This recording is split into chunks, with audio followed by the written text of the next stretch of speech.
This is tip 15 for Grow Thyme. And today's video is all about soils and the different types of soil.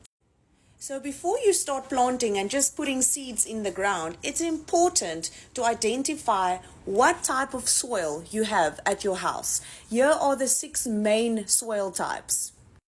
You can pause if you want to read more, but on each one it will actually tell you what to plant or what vegetables and fruits go well with that specific soil. Once you have identified your soil, now we can see what you actually need to add to your soil to make it better. It is very important to know that the texture of your soil affects how well the soil can actually hold water.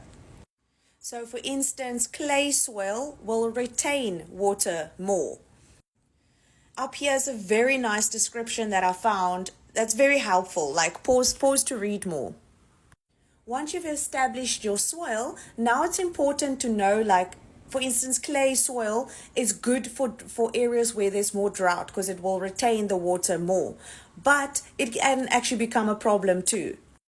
And now we can identify what to add to our soil to make it better, to make it drain better, or to retain the water better. And that's where things like perlite and vermiculite and those things come in, and which I'll be talking about in the next videos. You'll hear more about that.